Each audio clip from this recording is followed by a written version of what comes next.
Hello, everyone. Today I'm going to be sharing with you a little bit about my new book called Higher Self-Expression, How to Become an Artist of Possibility. I'm looking forward to sharing some of what it's about with you because, as I said in my email, I honestly do think this is the most important book that I've written to date because it represents the conclusions I've come to so far about why spiritual life matters and how it works.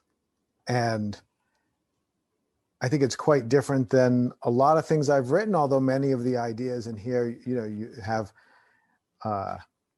their origins in things I've been teaching for some time. But I think there's a different slant here, and I think it's an important one. And so today I'm going to start with some of the initial opening parts of the book for you.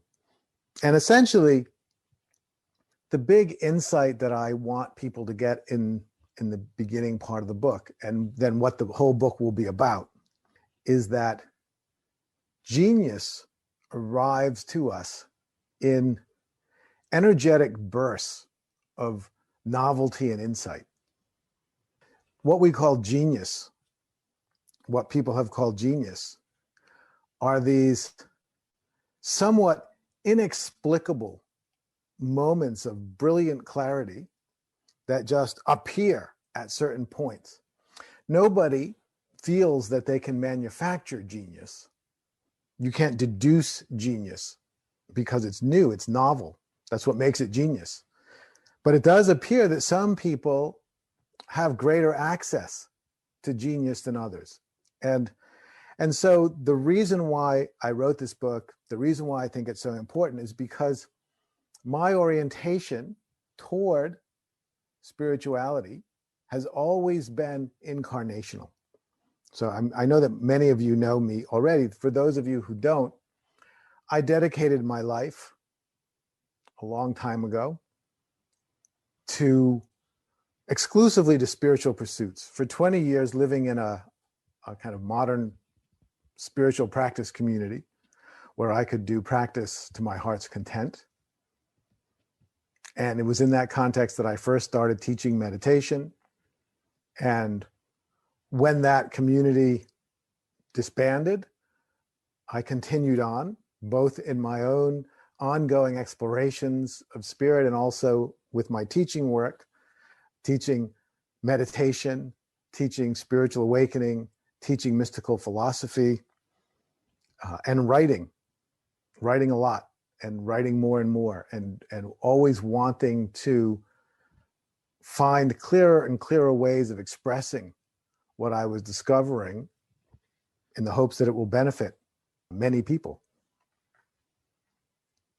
But my orientation has always been incarnational in the sense that I always felt compelled to become a more open and clear vessel for the mysteries of being to arrive into the world. I always intuitively felt that the purpose of spiritual pursuit, the purpose of awakening, was that something wanted to be born into the world, and we have the opportunity to be the vessels for that, for something that you could call a higher self or a higher consciousness. Now, as I said, the book is called Higher Self-Expression. And I left that a little bit ambiguous. I didn't put a hyphen between self and expression to necessarily connect them, because I feel that the book could either be higher self-expression or higher self-expression. Essentially, they're the same, but I wanted to leave a little bit of ambiguity because there's a little bit of ambiguity in reality, because I do feel that we have a higher self and we have access to a higher self. I also feel that that higher self that we have access to is us. So there's a certain amount of paradox involved there, where we both are the vessel for that to express itself in the world, and we are that which is expressed. And there's something of that paradox runs through the whole book from beginning to end. So my orientation has always been incarnational. It's always been important to me that these higher potentials find expression in the world. That isn't necessarily everyone's orientation, although I think it happens anyway. Even in the case of great saints like Ramana Maharshi, who might not speak for years at a time, there's still an expression of some divinity, even in the non-activity. But for me, there's always been an energetic dynamic that wants to actively express. That's why I teach. That's why I write. This isn't something that I feel like I chose to do. I didn't look at a bunch of options and think this is the best one. It just is a compulsion. It's something that I haven't really ever had an option not to do. So as the book opens, I speak about Gertrude Stein. Gertrude Stein is an experimental writer, someone I've gotten very interested in. I've always had a distant fascination with her, but I got very interested in her about a year ago when I started to read more about what she was excited about, what was motivating her experimental writing. I always had a romantic love for Gertrude Stein because she was an American author who lived in Paris in a flat that became the center of a group of writers and artists that included people like Picasso and Matisse and F. Scott Fitzgerald and Zelda Fitzgerald and Ernest Hemingway. I mean, just an amazing collection of writers and artists of the time were revolving around Gertrude Stein's circle. So I was always, having artistic and literary inclinations myself, I was always very fascinated by whatever it was that was going on there. But later I found out that when Gertrude Stein was in college, she went to Radcliffe College. She worked under William James, who happens to be one of my heroes, the American psychologist William James. She was kind of one of his favorite students, and he was definitely her favorite teacher and mentor. And they were doing experiments in automatic writing. Automatic writing simply means having a pencil and letting the writing happen without your brain interceding. And Gertrude Stein, James was fascinated by this. Gertrude Stein was fascinated by this.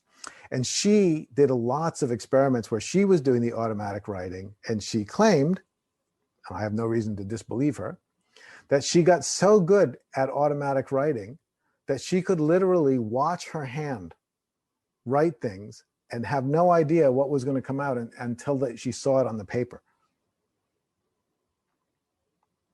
Now, in the end, she kind of determined that there wasn't much, the writing itself didn't have much value. She wasn't saying much. Those automatic writings weren't saying very much. But if you ever read any of her experimental writing, some of it is kind of mimicking what she saw the automatic writing produced. It's, some of her writing is almost impossible to read. It's so repetitive. It's like the same sentence written 6 times with slight variations, but that's what she saw her hand would do. It would write the same thing over and over again with slight variations. And she felt that was somehow, that was indicating something about the way our brains worked. So I tried for this book to read Gertrude Stein. I did read some. I wanted to get through a whole book, but I actually found it impossible. It's so experimental. But what's interesting is that she was inspiring, such great writers as Ernest Hemingway and James Joyce. And part of what she was inspiring them with was to write stream of consciousness. And part of her idea was that if you allow yourself to express spontaneously, something can come through you that's not coming from you. That was the crux of what was so exciting to her and to William James. That's the first insight that I want to share in the book, that it's possible for you to act in such a way that something pours through you that isn't coming from you. It's not coming from your brain. It's not coming from what you know. It's not coming from your experience. It's influenced by your brain. It's influenced by what you know. It's influenced by what you experience, but it's not coming from that. All of that becomes sort of part of the medium that some higher self starts to work with in your writing, in your painting, in your dance, in whatever it is that is the medium of expression. And the reason why I'm so excited about this book is because, in a nutshell, that is what I think is so valuable about spiritual life. That right now, the way that we are conditioned to be, what expresses itself through us is mainly us. And us means the limited sense of self, the personality in the person that assumes it was born on our birthday and will live until the day we die physically, and that the sum total of that experience of this physical existence is the sum total of who we are. And of course, it's a pretty magnificent thing, a human person. You know, even that limited sense of a human person is a magnificent thing, and incredible things get created that way. But what Gertrude Stein was excited about, what William James was excited about, is that we actually have access to much more than that. And that greater potentiality that we have access to can express itself through us if we figure out how to allow it. And Gertrude Stein was very busy trying to figure out how to allow it. Now, the words that she used mainly is genius. She was fascinated by genius. She considered herself a genius. Not everybody thought that was a great idea, but she did. She considered herself to be a genius. She considered herself to be capable of recognizing the genius in others, and she has a pretty good track record of actually doing that. I mean, she was collecting Picasso and Matisse and a host of other painters when they were all starving and when everybody thought their paintings were garbage. She was buying them. Her and her brother in Paris, they were buying these paintings, and they were supporting these artists. They had some money from their inheritance, and they were supporting a lot of these artists and buying paintings that really nobody thought had any value at all.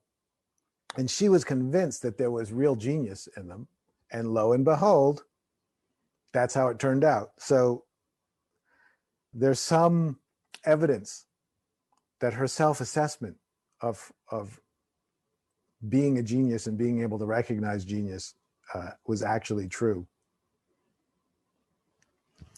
So in terms of the automatic, her interest in automatic writing, she and William James both had this idea of the bottom nature of our being. And the way that I would describe that is, there is part of our nature as a human being, which is simply habits unfolding, habits that we have either acquired through our personal experience, so personal habits, or cultural habits, that we've just absorbed them from our culture.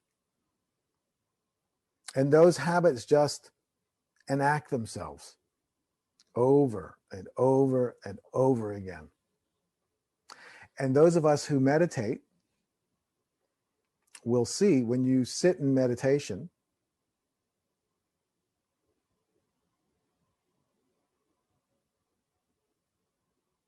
and you resist the temptation to do anything at all, so you just rest and relax. Now, when we do that in meditation, what we all want is for our brains to stop. And on rare occasions that does happen, especially if you're on, a long retreat for a month or two. But in the ordinary everyday meditation, where we're living a busy life and then we take 20 minutes off to meditate, it's very unlikely that your mind is going to just be so cooperative that it just stops during those 20 minutes. And it's like driving a car down the highway at 80 miles an hour and then taking your foot off the gas. The car doesn't just screech to a halt because you've stopped feeding it gasoline. It'll slow down, but it takes a while. So what you find when you meditate and you resist the temptation to do anything is that everything keeps happening. Now, unfortunately, what I have found, having taught meditation now in this form for, probably a good 15, approaching 20 years, is that a lot of people just give up at that point. And they give up because they think they're doing it wrong. Because they think that when they meditate, their mind should stop, which I can understand why they would want that. But it's not what happens. What people miss if they give up at that point is they miss the miracle. Right? There's a miracle that's being displayed for you when you sit in meditation and you make the effort to resist the temptation to do anything, and you see that everything keeps going. You could draw the conclusion, I must be doing it wrong, or this is too hard for me. That's the conclusion a lot of people draw after a few attempts, and they say, well, meditation is too hard for me, I can't do it. But the other way you can look at that is you resist the temptation to do anything, everything keeps going, and you realize, oh, I was never doing any of that. It was all just happening. It's not me. And that is the miraculous insight that meditation can give you. And some of you, I'm sure, have experienced it. Others may not have. But when you experience that, it is shocking, because you realize that you were never in there doing all that stuff. And the idea that you were in there doing it is just another habitual way of seeing yourself that also is not you doing it.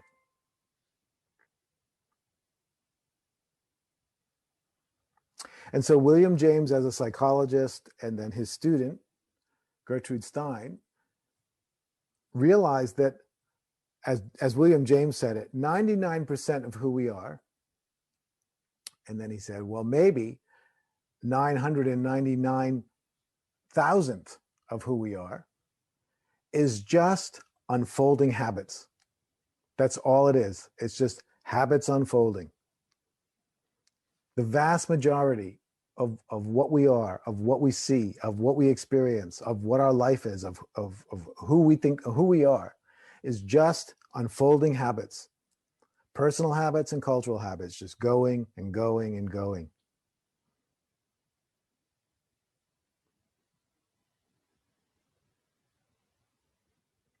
So you might find that utterly depressing. Oh my God, almost all of who we are is habits. William James and Gertrude Stein found that incredibly exciting for two reasons. One, James was really into the fact that we can change those habits. And he said if anyone realized how much their life could change by changing their habits, they would get started today, energetically and vigorously. Because those habits, that bedrock, that ground of habit is how your life emerges on top of. So one source of excitement is that those habits can change. There's another source of excitement that James was into and that Gertrude Stein was very into, which is that even though let's say that 999 parts out of 1,000 is habit, there's still the one part in 1,000 that's not habit. And that part is thrilling. Whatever is that little bit that's not habit is thrilling. And as William James would point out throughout his lifetime, essentially he felt that psychology, its highest priority should be focused on that little tiny part of us that's not habit. What is that part? And James, I think in some future call like this, I will share with you some of James's ideas about what's going on there. But right now, I just want to say Gertrude Stein's thought about that is that is genius. That's where genius comes from. Where does it come from? This whole book, Higher Self-Expression, is all about that little part of us that is genius. And it's about essentially two things. How do we gain greater access to that? How do we make that 0.001% of us become 0.005%? Or maybe 0.9%? You know, how much can we open to genius, to novelty, to the kinds of brilliant flashes of insight that bring something that has nothing to do with our habitual patterns of thought and feeling? So how do we gain access to genius is part of this, is a part of this book, and also how lots of different people have thought about that. And then the other exploration of the book is, where does genius come from? When we have these moments of genius, of clarity, where ideas come to us that have no precedent. You see, this is the thing about genius, is it's unprecedented. It's not like, oh, I know X, Y, and Z, and therefore this is a natural extension of what I already know. This is an unprecedented flash of suddenly seeing something that you never saw before. Where does that come from? And again, in the book, we explore that. I explore different people who've had different angles on that. And I really try to go a whole gambit of people that I find fascinating expressions of genius. So, and some of them are spiritual, people like Thomas Keating, the Catholic monk, or Ramana Maharshi, or Ramakrishna, great Hindu saints. Others are literary figures like Anais Nin and Gertrude Stein herself, of course, and the writer, the science fiction writer, Philip K. Dick. And others are philosophers, mystics. There's even one big wave surfer, actually maybe two big wave surfers in there. But one in particular, Jeffrey Clark, who discovered a wave called Maverick off the coast of San Francisco. And his story, which I wanted to include because I wanted to really expand how we think of genius, his story is utterly fascinating. And so in the book, that's what I'm exploring. How do we gain greater access to genius? And where does genius come from? And I'll fast forward to sort of my high level conclusion, which is that we live in a universe which is a living conscious being. We don't live in a universe that is just a place of dead, empty space full of rocks and other stuff. We live inside of a vast, unified, living, conscious being. And at its core, it is awake, it's compassionate, it's wise, far beyond the personal sense of compassion and wisdom that we experience when we are exclusively identified with just this one birth. But we, in our current form as human beings, are in constant energetic contact with the living being of reality, of existence. And the reason that I know that we're in living contact with that being, energetic contact with that being all the time, is because we're alive. Where does this life come from? That's in the introduction of the book. I asked that question. Where does this all come? Look at, there's life, there's movement, there's consciousness, there's awareness. That, where does that come from? You know, it doesn't come from the meat inside my body. It's inherent in existence.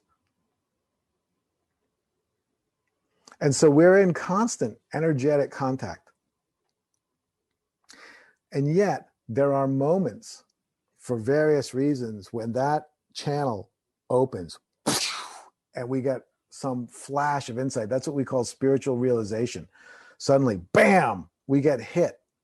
It's like in the general murkiness of life, suddenly a lightning flash illuminates the landscape, and it's a shocking realization of knowing that can occur, and it can happen for shorter or longer periods of time. But there are other times when that channel opens up, and maybe it's not something we would call a spiritual realization, but maybe it's an insight, a profound insight about what I should do. Maybe it's a profound insight about a creative project, about a book I should write, or a painting I should paint.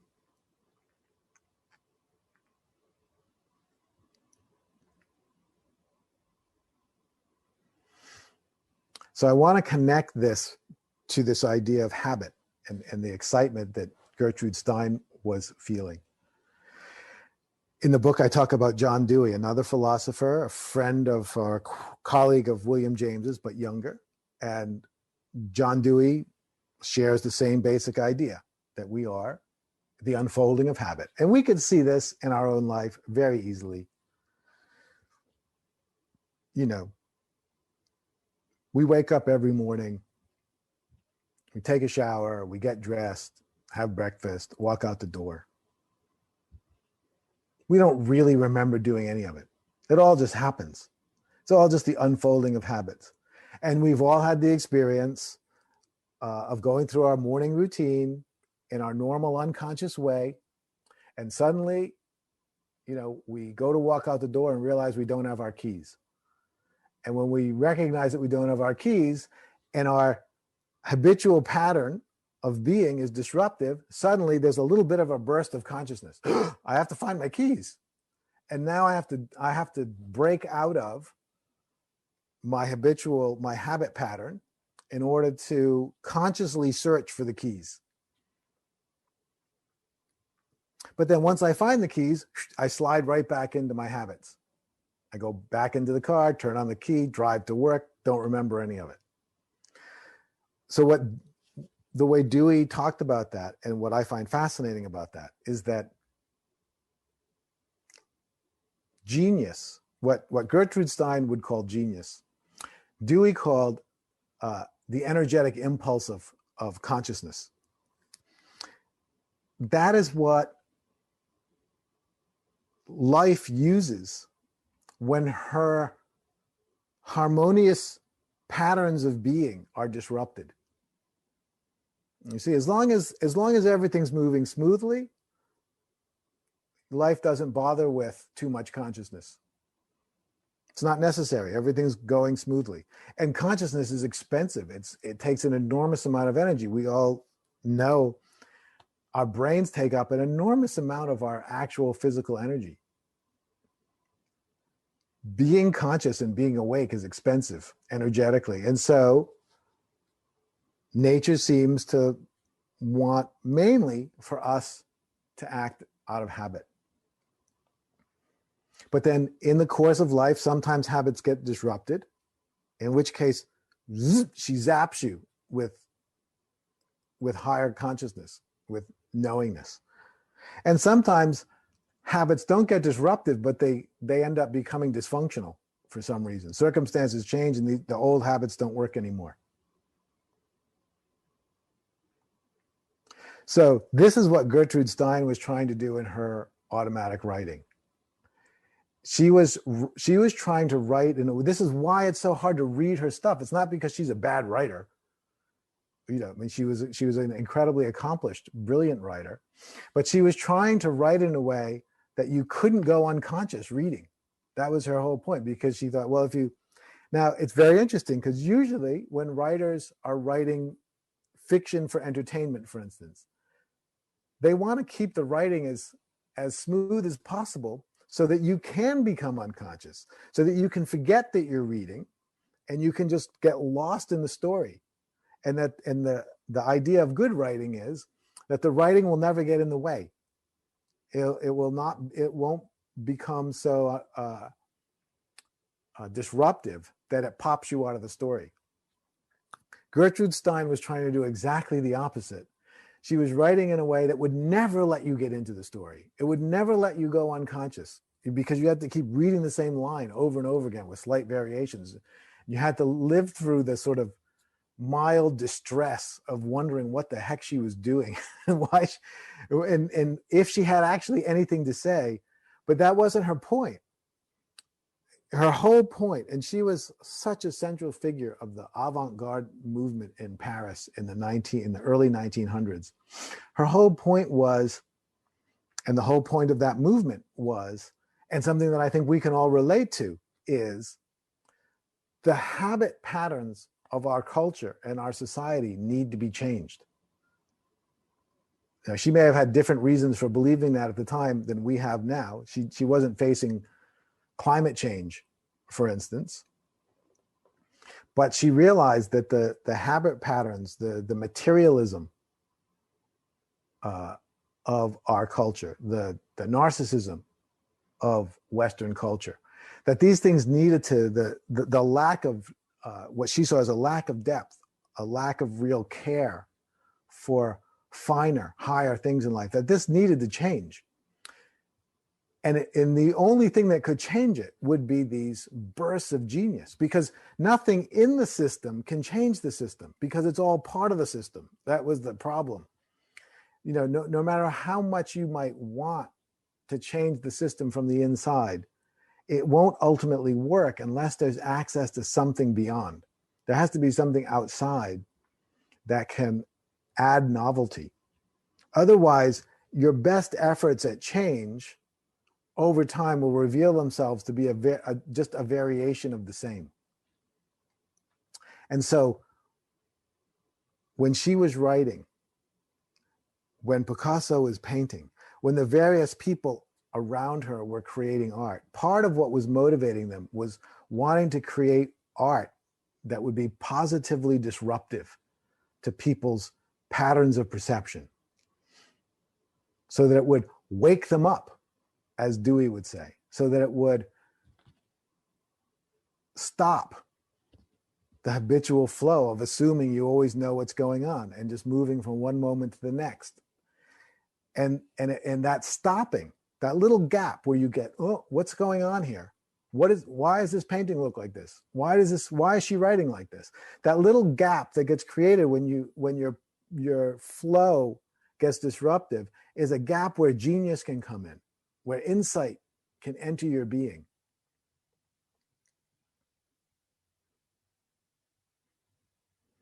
And so that's what Gertrude Stein was doing with her art. That's what she was eliciting in the people around her. That's what reading all about that was what started to get me very excited about writing a book. And from Gertrude Stein, the book just kept unfolding, and the different things that everything that I was researching led me to another thing. And I found these weaving patterns around the idea of genius that just went through everything, that went through art and literature and painting, but it also went through all kinds of different spiritual forms, different spiritual teachers. As I said, even big wave surfing has not just geniuses, but geniuses who had theories, had ideas about how genius happens. And that's what I've collected. So today I really wanted to start with this initial point of the book, which is that we live in a conscious, a vastly conscious, unbroken oneness that is a living being, that is existence, that is, what in a spiritual context you might call divinity or God. And that is what animates our life, that is what animates our mind and our thinking.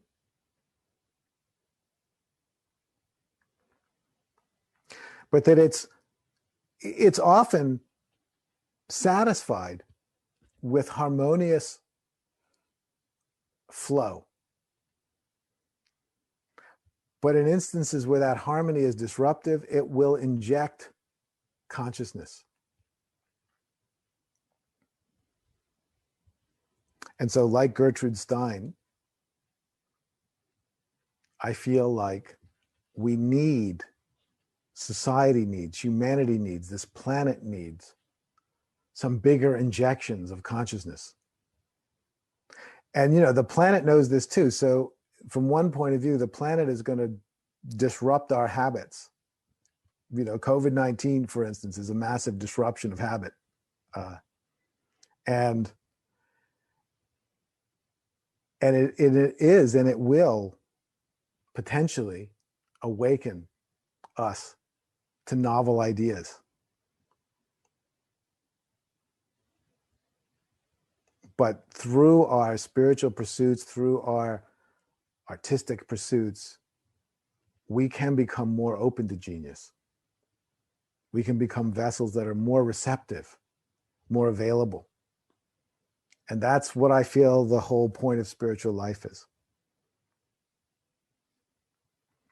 So I think that when I do a call like this again, I want to continue on from here and speak a little bit more about William James, because Gertrude Stein was distinctly avoidant of mystical things. But William James was quite the opposite. He was a rock star philosopher and academic who ran headlong into mystical things.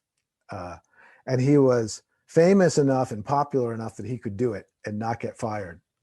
So he became the president of the American Psychical Research Society and was researching seances and mediums of all kinds, and developed a lot of very fascinating ideas about where genius comes from.